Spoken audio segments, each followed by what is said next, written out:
Hey guys, नमस्ते। I hope कि आप सब बहुत अच्छा परफॉर्म कर रहे हैं और बहुत अच्छा लग रहा है कि आप लोग वीडियो पूरा वॉच कर रहे हैं। इसी तरह से अप्रिशिएट करते रहना और इसी तरह से अपनी दुआएं देते रहना आप लोग। आज हम बात करेंगे बिटकॉइन के बारे में और लॉन्गर पीरियड के बारे में।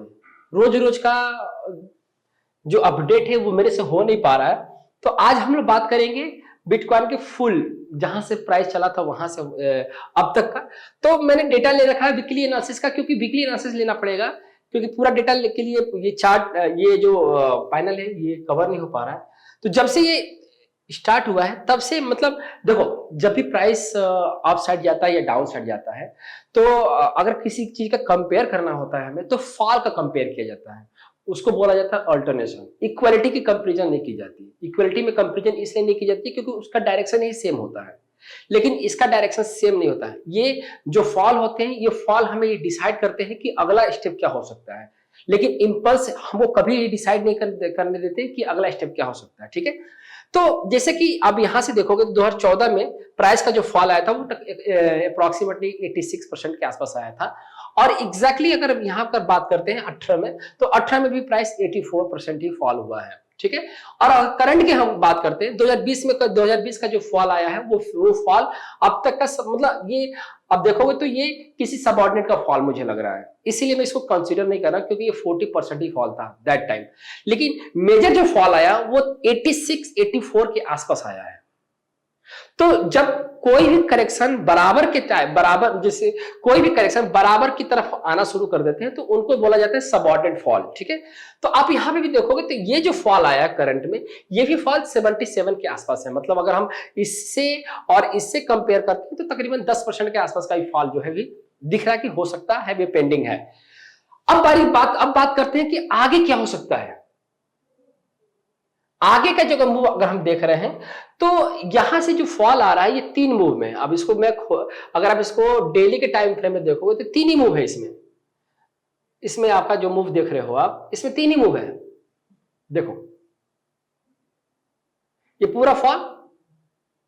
ठीक है, तो अब मैंने इस पूरे फॉल को आप देखोगे तो इसको मैंने रखा है ए, और जो मूव गया है इसमें 3 मूव है तो इसको बी रखा है मैंने। अब प्रॉब्लम यहां पर यह है कि जब अगर हम इसको फ्लैट करेक्शन की तरफ रीड करते हैं कि एबीसी है और सी भी दिख रहा है, तो फ्लैट करेक्शन में क्या होता है कि आपको जीरो से बी की टेल लाइन अप्लाई की जाती है।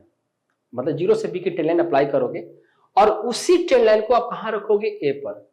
तो जब आप वो ए पर रखते हो तो सी का डायरेक्शन को, मतलब सी का जो लेंथ हो उसको वो प्रोजेक्ट करता है, ये जीरो बी की टेल लाइन।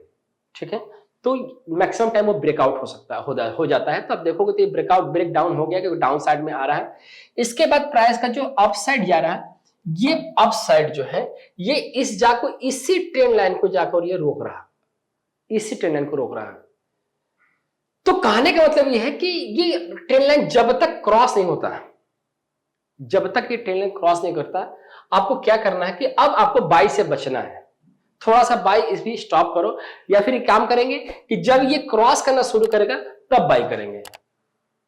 जब ये क्रॉस करेगा तब बाई करेंगे, क्योंकि मुझे ऐसा थोड़ा डाउट सा जैसे लग रहा है कि अगर हम इसको एबीसी कंसीडर करते हैं, इसको डब्ल्यू रखते हैं, तो हो सकता है कि ये मूव जा रहा है वो एक्स बने, और जो फॉल बने वो हमारा वाई की तरफ आए, और ये जो वाई बनेगा, डब्ल्यू एक्स वाई जब बनेगा, ये तकरीबन वो 88% का फॉल के आसपास आएगा। मतलब ओवरऑल जो यहां से अगर हम देखते हैं तो, और यहां तक का जो फॉल आ सकता है वो 88% के आसपास का फॉल है। मतलब यहां से 10% और, मतलब अगर यहाँ पे जो करंट का जो फॉल था 15,000 के आसपास, तो अगर इसी मतलब यहां से 10% और फॉल होना चाहिए।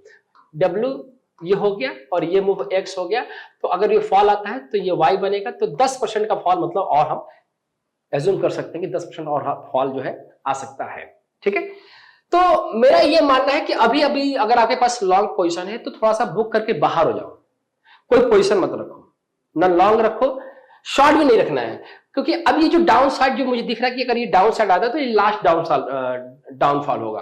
तो प्रोबेबिलिटी क्या है कि अगर हमें बाय करना है तो अब इसके ट्रेंड लाइन के ऊपर बाय करना है, अदरवाइज अब बाय नहीं करना है। मैं पिछले वीडियो में बताया था कि 35,000 जा सकता है, लेकिन 35,000 जाने के लिए, क्योंकि इसको इंपल्स के नेचर में जाना चाहिए था, ये इंपल्स है ही नहीं, दिख ही नहीं रहा। इंपल्स इतना टाइम लेता नहीं है, काफी ज्यादा टाइम ले चुका है, बहुत ज्यादा टाइम, वीकली टाइम फ्रेम में भी बहुत ज्यादा टाइम पीरियड ले रहा है। तो आपको क्या करना है, अब थोड़ा सा स्टॉप हो जाओ। ठीक है, वेट करो कि अभी क्या है, अभी 28 के आसपास है ना, 28, ठीक है।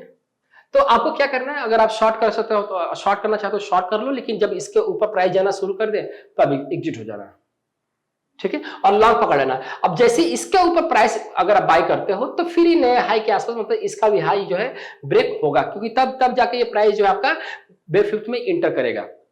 अभी फिलहाल के लिए थोड़ा सा रुकना पड़ेगा आपको, क्योंकि अब जो है आगे का, अब जब तक ये लो नहीं करता तब तक हम इसको एक्स का अभी फिलहाल मान के चल रहे हैं कि चलो ये बी सी आपका ये डब्ल्यू हो गया, अभी इसको एक्स मान के चलते हैं, ठीक है। अभी जो फॉल आएगा हो सकता है कि ये वाई के नेचर में है।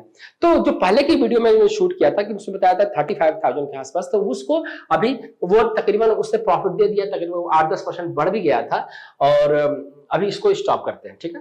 करंट का मार्केट जो करंट का जो मूव चल रहा है इसको आप इसकी तरह से रीड करो। कुछ भी अगर मुझे दिखेगा, अगर लगेगा नहीं मैंने ये डाउनफॉल की तरफ नहीं आ रहा है या फिर इस ट्रेंड के आसपास जाता है, तो फिर एक बार शूट करके आपको मैं अपडेट करूंगा, ठीक है। फिलहाल के लिए ये इस वीडियो का मेन पर्पज ये है कि अभी आपको लॉन्ग नहीं करना है, ठीक है। मिलते हैं अगले वीडियो में, अपना ख्याल रखिएगा। जय हिंद।